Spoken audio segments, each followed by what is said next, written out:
Popcorn எங்கு கண்டுபிடிக்கப்பட்டது? அதில் இவ்வளவு நன்மைகளா? இப்போதைய இலசுகள் ஒரு திரைப்படம் பார்க்க வேண்டும் என்றால் திரையரங்கத்தை விட அங்கு இருக்கும் கேண்டீன் எப்படி இருக்கும் என்றுதான் பார்க்கின்றனர். அதிலும் அங்கு விற்கும் பாப்கார்னுக்கு தனி மவுசுதான்.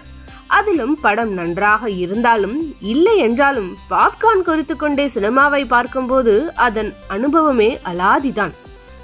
சரி, பாப்கார்ன் எங்கு கண்டுபிடிக்கப்பட்டது, அதன் வரலாறு என்ன என்பதை பார்ப்போம்.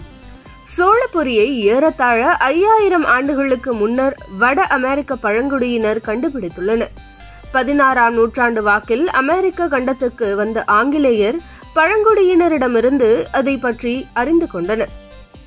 2ஆம் உலகப் போருக்கு முன் ஏற்பட்ட பெரும் பொருளாதார வீழ்ச்சியின் போது பிற உணவுகளை காட்டிலும் சோளப்பொரி மலிவாக இருந்ததால் இதன் பயன்பாடு வெகுவாக பரவியது.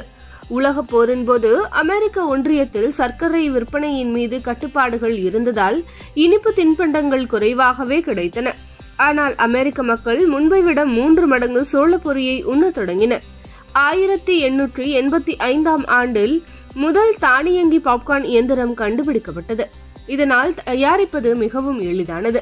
நாளடைவில் இவற்றை சர்க்கஸ், திருவிழாக்கள், கண்காட்சிகள் மற்றும் பிற நிகழ்வுகளில் விற்க தொடங்கியவுடன் ஒரு பிரபலமான ஸ்நாக்ஸ் ஆக மாறியது. ஆரம்ப காலத்தில் திரையரங்கத்திற்கு வெளியே சாலையோர வியாபாரிகளால் விற்கப்பட்டு வந்த பாப்கார்ன் இதன் மூலம் வரும் வருவாயை பார்த்து திரையரங்கிற்கு உள்ளே விற்க தொடங்கினர். இதில் கலோரியின் எண்ணிக்கை குறைவாக இருப்பதோடு ஊட்டச்சத்தும் அடங்கியுள்ளதால் எடை குறைப்பதற்கான ஒரு ஸ்நாக்ஸாக கருதப்படுகிறது. இதில் நார்ச்சத்து, ஃபெமிலிக் அமிலம் அதிகமாக உள்ளதால் இது ஆக்சிஜனேற்றியாக கருதப்படுகிறது. மேலும் சர்க்கரை நோய், இருதய நோய் மற்றும் இரத்த அழுத்தத்தை குறைக்கும் ஒரு அற்புதமான உணவாக பாப்கார்ன் கருதப்படுகிறது.